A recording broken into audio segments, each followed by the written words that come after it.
Okie dokie.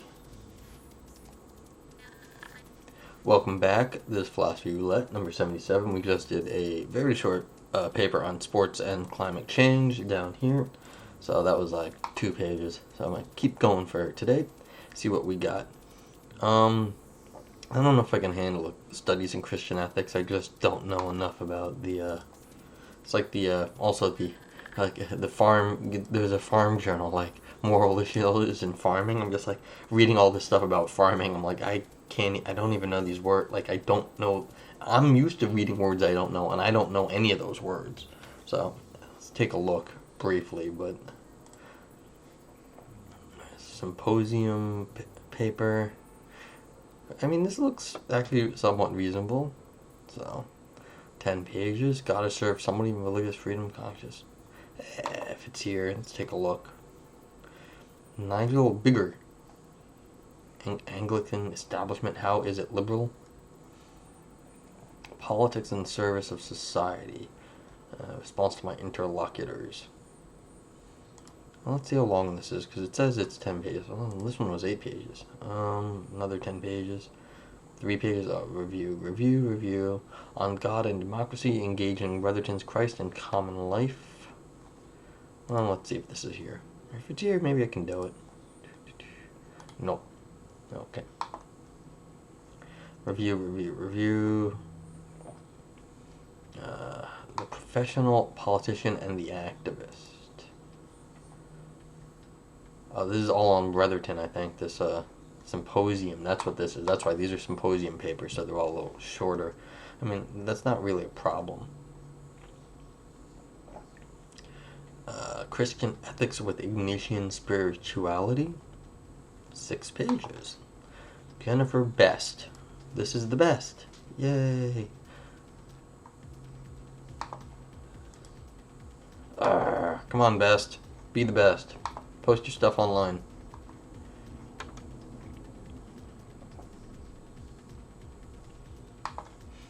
Making and being made. Primarily thoughtful and craft education for model of Christian formulation. Interesting. Craft theory. So I guess that would be a maybe it might be kind of Aristotelian with the habit sort of thing. Being perfect, Luther. I don't know if I can. The problem is, if I start talking about something that I don't know about, like, I can make stuff up in philosophy. I have some idea what the grounds, the lay of the land is. But if I start talking about something Christian ethics I don't know about, I mean, I'll just go so far afield and I just won't have anything. I'll just be saying stupid things. I mean, I'm still going to say stupid things anyway, but because it's just, you're getting first take sort of concepts here, but I don't want to just say something completely moronic about somebody's tradition and feel slightly bad. I don't feel that bad in philosophy. Like, philosophers should be able to take a hit or just listen to someone stupid saying something about their stuff, but I feel a little bit more bad about saying something about, like, Christianity or, like, Islam or some religion. Maybe that's silly. I mean, I'm not doing this to insult anybody. It's my own ignorance. Alright, what is this? Trends in Cognitive Sciences? Yeah, I can't read science papers. Let's see what the next page looks like.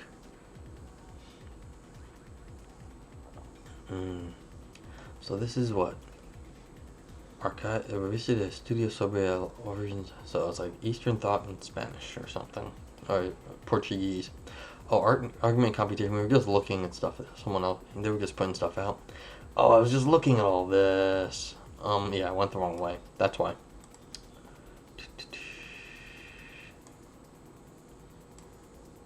No, I guess that was the right way. I got back to where I was looking at a few days ago. Alright, so what are we going to have to do? We're going to have to go to a journal that we know. Let's go to Thought.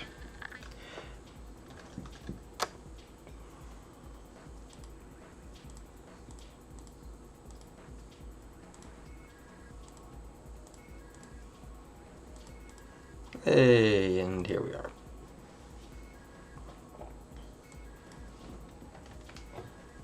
Okay, so let's see if they have anything up on the forthcomings. Well, we looked at all this stuff, actually. Perceiving indeterminately. Oh, well, you want to know why I didn't do this? Because I did a Benson A before, and I might as well do another Benson A. I have no problem with Benson A. Well, or I could try to get somebody else. Ruling out solutions to prior dilemma from Hume's law. Did I do this? I might have. I think I did. It's not worth them.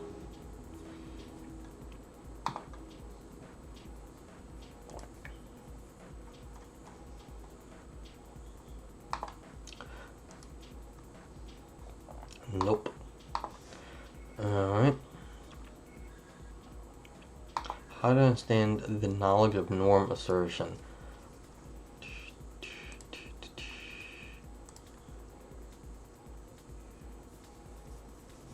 Okay. There we go. 8 pages. I can handle that. So, here we're going to do how to understand the knowledge of norm assertion.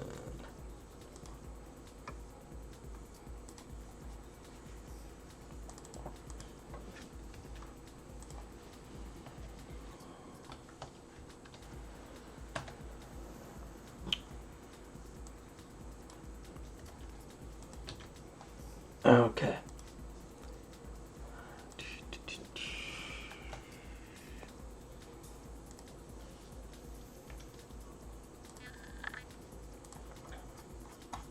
Introduction.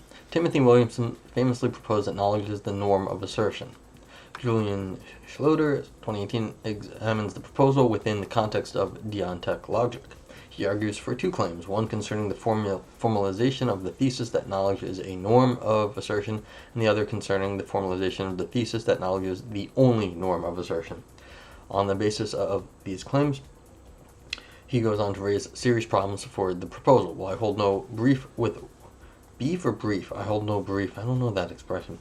For Williamson's proposal, I will argue in its defense that each of Schlöder's claims concerning its formalization can and should be rejected.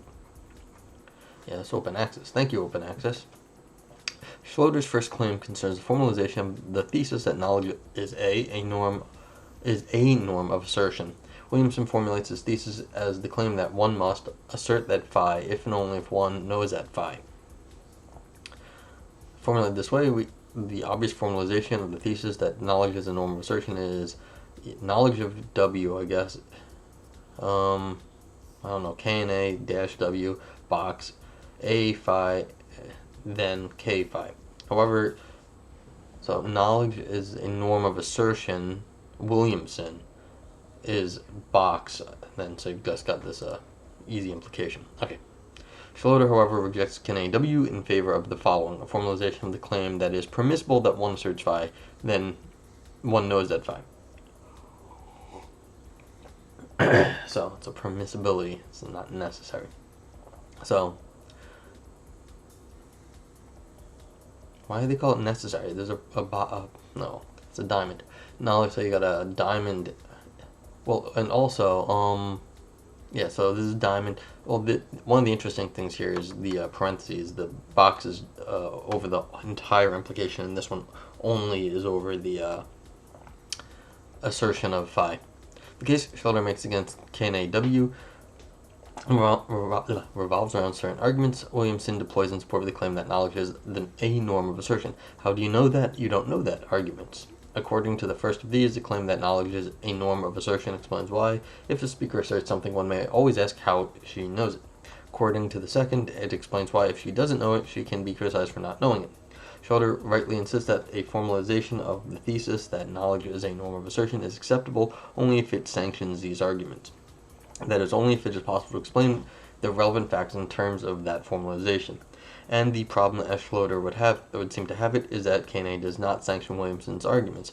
While the relevant facts can be explained in terms of K and A necessary, Schlder appears to think they cannot be explained in K and A W. He therefore concludes that K and A W should be rejected in favor of K and A nec. K and A W does sanction Williamson's arguments, however. To see this, suppose that a speaker asserts that P, that is, that AP holds. Okay. Assert that P, that is AP holds, and suppose that further, so it's the assertion of P. You should make them italics or something, because you're gonna run into weird problems in here. Oh well. And suppose further that both knowledge is a norm of assertion and the thesis that knowledge is a norm of assertion is formalized by K and AW. Given that either the speaker knows that P or she doesn't, that is, KP or not KP, holds, it follows that AP and KP or AP and not KP holds. That is, we are in either of these two cases. Either the speaker asserts P and knows that P, or she asserts P and does not know that P. Yeah. Since box AP implies KP is equivalent to not diamond AP and not KP, it follows that if the speaker does not know that P, so that we are in the second case, she has done something impermissible. Put contrapositively, if the speaker has not done something impermissible, we must be in the first case, in which she does know that P. In short, if knowledge is a norm of assertion and the thesis that knowledge is a norm of assertion is formalized by K and AW, then knowing something is a necessary condition on doing something permissible in asserting it. Then doing something is a necessary... Alright. Once it has been established that knowing something is necessary for doing something permissible in asserting it, both the fact that the speaker who asserts P may also be asked how she knows it, and the fact that she may be criticized if she does not know it, can be explained on the basis of two further assumptions. The first assumption, which I shall label alpha, is that where having a property pi is necessary. I want some pi. Is necessary for doing something permissible in sighing. An agent who sighs may always be asked how she came to have property pi. Given that knowing something is necessary for doing something permissible in asserting it, it follows that a speaker who asserts something may always be asked how she knows it. Hi, Zakaridaka. How do you know that? The second assumption, which I label beta, is that where having a property pi is necessary for doing something permissible in sighing, is an agent who sighs and yet lacks property pi may always be criticized for that lack. Given that knowing something is necessary for doing something permissible and asserting it, it follows that a speaker who asserts something but does not know it can be criticized for not knowing it. You don't know that. It is difficult to see how Schlöder might deny the foregoing shows that K and AW sanctions Williamsons' arguments except by denying that one or the other of the assumptions of alpha and beta. As I have formulated them, these are both strong claims concerning all actions whatsoever. It may be possible to rely instead on weaker assumptions concerning only speech acts, for example. But while I have no knockdown argument to offer in support of either assumption, both are prima facie plausible. Moreover, they can be supported by reflecting on cases in which it is incontrovertible that having a certain property is necessary for doing something permissible in performing a certain sort of action. Suppose, for example, that in order to do something permissible in entertaining a certain building, a university library, for example, one must have authorization for doing so. If one enters, permissible in entering a certain building, then you have authorization to do so. If one enters a building, then is the case that one may be asked how one obtained authorization for doing so, and B, one may be criticized for not having authorization if one does not. Similarly, suppose that in order to do something permissible in sighing, when one has promised to do sigh, one must have been released from one's obligation not to sigh. If one sighs despite having promised not to sigh, then it is the case that A prime one may be asked how one can be released from one's obligation not to sigh, and B prime one may be criticized for not having been released from one's obligation if one has not. Yeah, sure. Assumption alpha and beta provide natural explanation of these commonplace sorts of facts, with A and A prime being instances of alpha, and B and B prime instances of beta. I shall assume then both alpha and beta are at least approximately correct, and conclude that K and A does sanction Williamson's arguments. It follows that for all he has shown, Schlder's first claim that Williams' proposal that knowledge is a norm of assertion is to be formalized by K and A can't be rejected. I want to argue for a stronger conclusion, however. Schlder's claim that Williamson's proposal is to be formalized by K and A not only can be rejected, it should be. Alright, so it looks like you can recover the criticism that you should be able to explain yourself.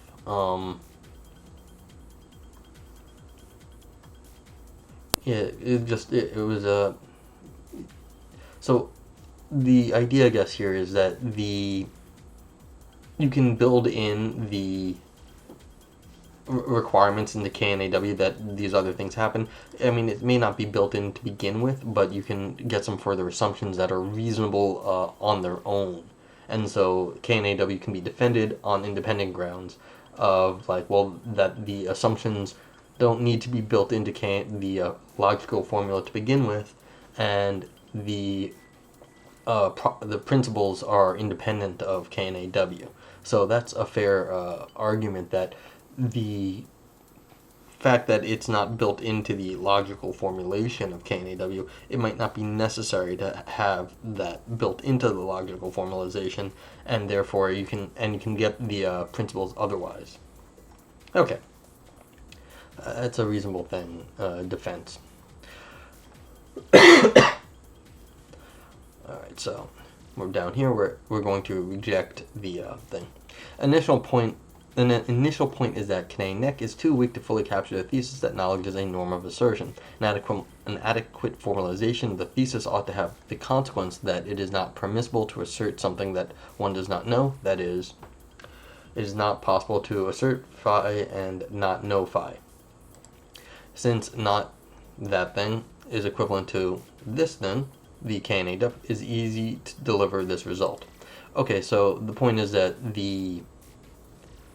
you lose the negative assertion that you shouldn't be asserting stuff that you don't know on the other one, and that follows from KNAW. KNAW does not. In KD4, Schlöder favors deontic logic. KNAW is consistent with it's possible to assert something you don't know, which formalizes the claim it's permissible to assert P and I don't know that P. So you're getting yourself into Moore's paradox area under this scheme. This is not a decisive objection to KNAW. It may be possible to patch things up either by strengthening the underlying logic or by making further stipulations, as this author did above. Say KNAW does have this as a consequence. Well, you could just assume this as a principle to begin with, I guess. But then you would just get back to KNAW. Alright, so yeah, that wouldn't work. Nevertheless, I think it is significant. One would expect an adequate formalization of the thesis that knowledge is a norm of assertion to entail that you should not be asserting the things you don't know in the standard systems of deontic logic such as KD4. Regardless, even if this objection is set to one side, I think there's another more decisive objection, namely that KNAW is too strong. For KNAW is equivalent to, and so entails, not knowing phi implies not possible to assert phi, which formalizes the claim that if one does not know something, it is not permissible for one to assert it. Okay. At first sight, this might not seem problematic. Suppose that knowledge is a norm of assertion. If one does not know that P, does it not then follow that asserting that P is impermissible? If not that it is impermissible full stop, then at least that asserting it is impermissible for one. If so, then entailing not knowing phi implies not possible to assert phi. Far from constituting the basis of an objection to KNAW will in fact be something that an adequate formalization of the thesis that knowledge is a norm of assertion ought to be doing. So, if you don't know something, you shouldn't be asserting. Wait, it's not permissible to assert. It may be that something like this thought lies at the heart of Schlöder's objection to KNAW. While I've shown that KNAW is enables to demonstrate that a speaker who asserts something but does not know something, it does something impermissible, I've not shown that if one does not know something, asserting it is impermissible. Okay, yeah. So the distinction is, if you don't know something, you shouldn't assert it, but I have not shown that if one does not know something, but you might still be able to assert it for other reasons besides knowledge. So this one is like, if you don't know something, then asserting it is impermissible, but you might have other reasons, and knowledge shouldn't block you from that. Just because you don't know something, you can't assume that there's no other reason to assert something. That is to say, I have not shown that KNAW is to demonstrate that not knowing something implies that it's impermissible to be asserted. Indeed, I cannot show this, since unlike KNAW does not entail the thing. Anyone who is tempted to think that if knowledge is a norm of assertion, then one does not know something, asserting it is impermissible, and so to think that an adequate formalization of the thesis that knowledge is a norm of assertion might entail not asserting, will thus be tempted to think that K&A-W is too weak, in much the same way I've argued K&A and neck is too weak, and in particular it is too weak to sanctions Williamsons you don't know that argument. The temptation to think that an adequate formalization of the thesis that knowledge is a norm of assertion ought to entail that not knowing implies not being permitted to assert should be resisted, however. If knowledge is a norm of assertion, it follows that asserting P when one does not know that P is impermissible for one. I think it also follows that if one does not know P, the particular assertion that one makes, if one nevertheless asserts it, is impermissible. However, it does not follow and may even be false if one does not know P, asserting P is impermissible for one. Even if knowledge is a norm of assertion, it may be the case, but that one does not know that P, and asserting that P is permissible for one. An adequate formalization of the thesis that knowledge is a norm of assertion ought not to entail this then. Yeah, I mean, you might be allowed to assert things without knowing them for other reasons. Like, if it's a norm of assertion, it may not be the only reason to assert something. So, and it's like, it's a little too strong to cover all assertion, I guess, is the point here. Let's see if I got this right. It doesn't follow. Close enough. What obscures this point is a tendency to conflict the particular assertion that one makes if one asserts a P with asserting P itself. The assertion that one makes if one asserts that P is an action, a data particular that is the doing of something. Asserting that P, on the other hand, is an act, a thing that is thereby done. While acts and actions are closely related, acts are types or things or kinds of things that are done. Actions are the doings of them. They are importantly distinct. This is shown by the fact that acts are repeatable. One may perform the same act and do the same thing on different occasions. Actions, by contrast, are unrepeatable. Even if one does the same thing on different occasions, one's doing it are performance distinct from each other. Oh, so they're saying, look, here that just if the blocking of asserting something is too general. So if you know something, you don't know something, you're not permitted to assert it, but that covers all time and place. So then all acts. So you don't want to get all acts blocked. You just want that particular one. So it's a little too strong because you don't want to block all assertions of it for that particular person at that particular time and place.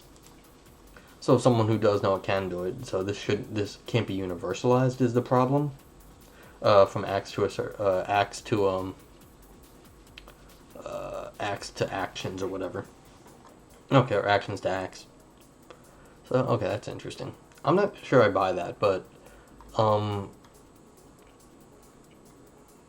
it just because I don't know the Williamson. The problem is if knowledge is the only norm of assertion, then yeah, maybe you'd want to be. This would hold then. But if you're only a norm of assertion, like you might be able to assert, say in case of faith or something, like you have faith, and then you can't claim to know it, but you can claim to believe it. Like you can assert something you believe, then it wouldn't really be a problem. You wouldn't want to say that that if you don't know it, then it's not permissible to assert it because you can assert something you believe, and then that would be kind of reasonable.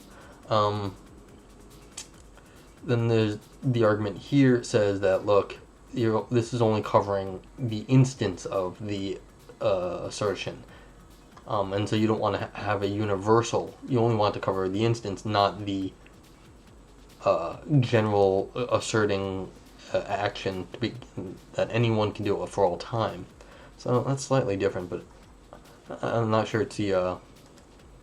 It seems like the argument here is hanging on how we are understanding acts and actions, but this really wasn't argued for. It was just like, well, you're doing the wrong one. So, not entirely on board with that, but it's probably fine. With this distinction in place, the key point is easily appreciated. Yeah, well, sorry I'm slow. Suppose again that knowledge is a norm of assertion. It follows that the act of asserting P that one does not know P is impermissible. Indeed, this is what it is for knowledge to be a norm of assertion. Given that doing that doings of impermissible acts are themselves impermissible, it also follows that asserting that P, when one does not know that P, one's doing of that act, the particular assertion that one makes, is an impermissible action. Though I will take no position on the issue here, it may be the case that acts cannot be performed without performing some impermissible act are also impermissible. If so, that from the assumption, see, this is the question. It's like, well, does one follow from the other? If so, from the assumption that knowledge is a norm of assertion, it also follows that various other acts besides asserting P when one does not know it are impermissible, asserting the P when one does not know it in a certain tone of voice perhaps. But it does not follow that other acts, so other acts are impermissible. Those acts can be performed without asserting P when one does not know it. Okay, so this is a different way of arguing for the same thing. That's what they were doing here. Okay. They may be, of course, be impermissible for other reasons, but for all that the assumption of that knowledge as a norm of assertion shows, these acts are permissible. In particular, since asserting P is something that can be done without asserting that P, when one does not know it, it may be thought of the act of asserting that P is permissible. Okay, that's fine. So they were using this act-action as a way to build into the structure of the argument that there are other things that one might not know, other reasons for assertion. Okay, that's okay then. Again, I don't love that. It wasn't completely clear to me at first what was going on there, but I'm not familiar with that literature, so no big deal. Crucially, this last point, that for all the assumption that knowledge is a norm of assertion shows, the act of asserting that P may be permissible holds regardless of whether or not one knows that P. To see this, suppose that one currently does not know that P, but asserts it in any way. And this particular assertion is impermissible. But suppose further that one is able to go on to find out and come to know that P and assert it again. For all that the assumption that knowledge is a norm of assertion shows, this latter assertion is not permissible. This is what I was saying earlier, that there's different situations. So, okay, this is getting around to it. Yet one performs the same act, asserting that P in making this later assertion as one does in making the earlier assertion. Given that an action is permissible only if it is not the performance of any impermissible act, it follows that the fact that for all the assumption that knowledge is the norm of assertion shows, the later assertion is not impermissible, that for all the assumption shows, the act of asserting that P is not impermissible either. In short, for all the assumption that knowledge is a norm of assertion shows, asserting that P is permissible, and regardless of whether or not one knows that P. Adequate formalization of the thesis that knowledge is not a norm of assertion, therefore ought not entail this, since K&A nec does, it is too strong. Yeah, because it's too universal, too general. You'd have to particularize this to time and place and actions, but if you build it in as the author did here to the other, the structure of act to actions, then you don't want this either. So, because it'd be doing the same thing just through other methods. This concludes my case against Schlöder's first claim. The case that the thesis of knowledge is a norm of assertion can be formalized K&A nec. Contrary to what Schlöder suggests, K&AW does sanction Williamsons' how do you know that you don't know that arguments. This first claim can be rejected. I've also argued that it should be rejected, as unlike K&AW, it both fails to entail something that an adequate formalization plausibly should, namely this thing which we just discussed.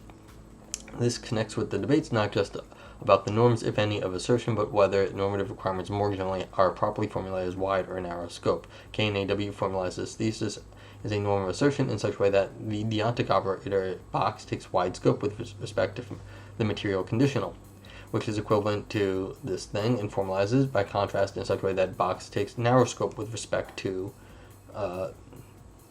the material conditional. I'm thus defending wide scope formulation of the thesis that knowledge is a norm of assertion, and arguing that Schlöder's first claim can be rejected, attacking narrow scope formulation and arguing that it should be.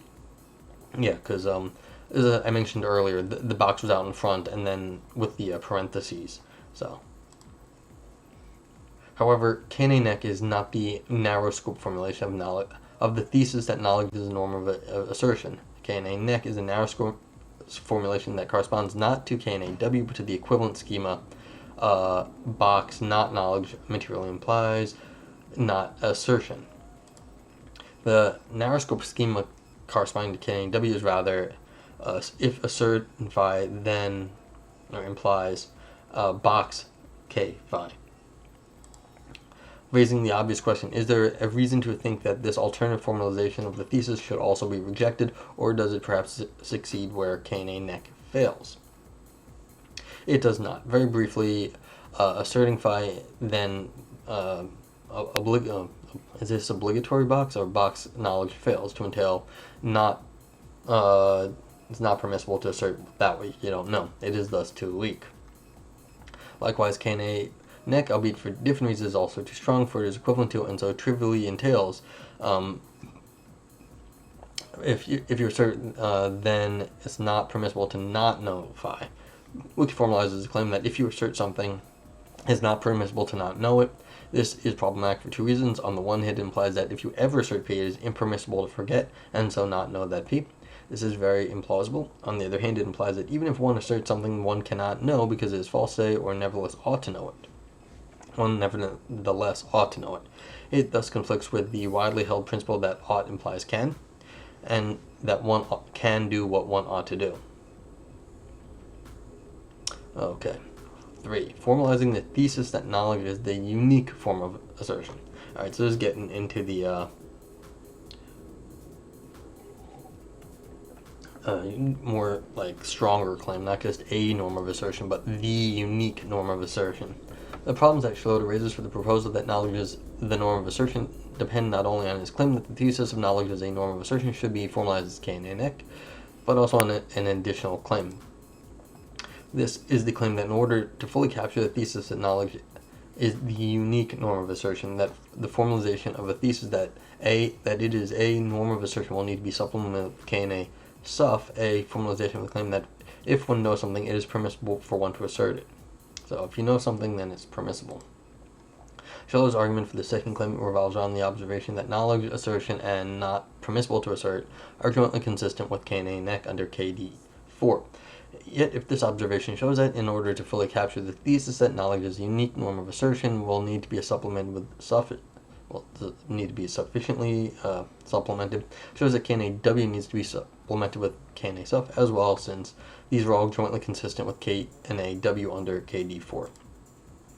But what exactly is the problem supposed to be with the fact that K, P of knowledge, assertion, and not permissible to assert are jointly consistent under K and A KD4 with K and A W? Why should we think this shows that to capture the thesis that knowledge is a unique norm of assertion, that needs to be supplemented with the sufficiency claim? Why is it not enough to formalize the thesis that knowledge is a norm of assertion and not to supplement the formulation with the formalization of any further thesis about norm of assertion?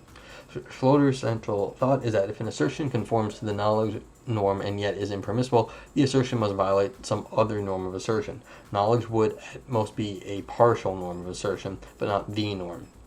Given this, a formalization of the thesis that knowledge is the unique norm of assertion will be adequate only if it implies that it is not possible for an assertion to conform to the knowledge norm and nevertheless be impermissible. But taken on its own, K and A W does not imply this. It's not a uniqueness argument. The fact that knowledge, assertion of P, and not permissible P are jointly consistent with K and A W under KD4 shows that it allows for assertions that conform to the knowledge norm but are impermissible. To block this, Schlöder concludes we need to assume that if one knows that P, it is permissible for one to assert it, and so need to supplement the W with sufficiency. The problem with this reasoning is that what I'm calling its central thought, the claim that if an assertion conforms to the knowledge norm and is impermissible, the assertion must violate some other norm of assertion, is simply false. An assertion may conform to the knowledge norm and nevertheless be impermissible, not because it violates some other norm of assertion, but because it violates some non-assertoric norm, that is, a norm such as a norm of politeness that is not a norm of assertion. Okay, so you shouldn't say something because it may be true, but it would be impolite or not the right time. One of the Craig Ferguson, the late night, the comedian, actor, producer, whatever he's up to nowadays. He once said it took him a long time. He had a bunch of marriages. He finally learned that there's an order of operations to knowing when to speak. First thing, does this need to be said? Does this need to be said by me? And lastly, does this need to be said by me right now? And if you can't answer in the affirmative to all three of those, you should keep your mouth shut. So, like, that's a very good standard for knowing whether you should assert something at that time. And those are not assertions of knowledge. Those come after thinking you know something to begin with. So let me repeat that because it's more important than any philosophy that I'm going to speak today. Does this need to be said? Does this need to be said by me? And does this need to be said by me right now? If you can't say yes to all of those, then you should probably not speak. Okay, and those are not, those are assertoric norms. Those are not norms of assertion. Norms of knowledge. Yeah, non-assertoric norms. And so if knowledge is a norm of assertion, those are non-assertoric norms. Those are norms of being a decent human being. Otherwise, you're just a jerk. Schlöder attempts to abstract away from non-assertoric norms such as norms of politeness by reading the permissibility operator diamond in a particular way so that it may be permissible in the intended sense for one to assert the P, even though it is not permissible in a broader sense. More specifically, Schlöder's suggestion that we read the diamond of the knowledge norm as expressing to be in a position to. Okay, this does not address the issue, however. For one thing, although reading the permissibility operator in this way enables Schlöder to abstract from some assertoric norms, it does not enable him to abstract away from them all. Someone who knows that P, but who is obliged not to reveal that P, having been told that P in confidence, for example, is not in a position to assert that P, even though to do so would not violate the knowledge norm or hypothesize any other norm of assertion. More importantly, the question of whether or not it is possible to abstract away from the non-assertoric norms by reading the permissibility operator in a different way is simply not relevant. The issue at hand is whether or not, if knowledge is a norm of assertion, an assertion can conform to the norm and nevertheless be impermissible on the ordinary understanding of the word permissible. The answer to this question is simply yes, as the example of assertion that conform to knowledge of norm but violate other non-assertoric norms show. If it is a fact that on some other understanding of permissible, an assertion cannot conform to the norm and be impermissible if knowledge is a norm of assertion, does nothing to change this. Yeah, so that's a good example. Like, if you promise not to say something, even if it is knowledge, then you shouldn't say it, but that has nothing to do with your knowledge. And knowledge shouldn't preclude promising not to tell somebody something. Contra Schlöder, then inadequate formalization of the thesis that knowledge is the unique norm of assertion, therefore need not imply that it is not possible for an assertion to conform to the knowledge norm and yet be impermissible, and the fact that knowledge asserting P and not possible to assert P are jointly consistent under KD4 with K and AW does nothing show that it stands in need of supplementation with K and A suff. In fact, it follows from what has been said that it should not be supplemented with K and A suff. For if an assertion can conform to the knowledge norm and yet be impermissible because it violates some non-assertoric norm, instances of K and A suff may in fact be false. Schlder nicely illustrates the point that formalization can sharpen our appreciation of a philosophical issue. This is very diplomatic of you, author. By helping us see new and interesting problems, I have argued that the claims on which the problems that Schlöder raises for Williamson's proposal are based. The claim that the thesis knowledge is a norm of assertion is to be formalized in terms of K and A nec rather than K and AW. The claim thesis that knowledge is the only norm of assertion is to be formalized in terms of K and A suff are false.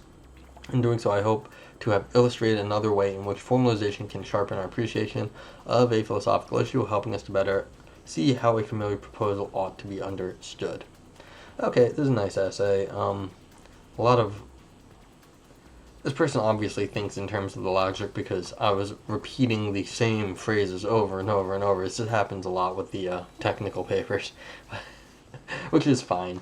It's just like, oh man, it's like you're basically spelling out what the person is doing in the logic in the paper here, which is an interesting sort of so it's an interesting sort of practice to sort of be thinking in terms of this KD4, I guess, deontic logic, and then explaining what's going on. So this is, and you can see in the footnotes here, this is the background logic that's going on. So, which is cool. Yeah, so there's the question of what are you blocking when you put a norm in place. So when you make a norm of something, you don't want to rule out too many things. You just want to rule out just the stuff that you're supposed to rule out. And apparently, the this KNA neck is what this W with the wide scope here is restricted enough that it gets what the author wants and not what the Schlöder says you should want. But okay. So that's it for this morning. I'll be back later. If you guys have any questions, concerns, or would like me to read something, please let me know, and I will take a look at it. I'd be happy to do so. After that, stay safe, y'all, and have a good day. I'll be back later.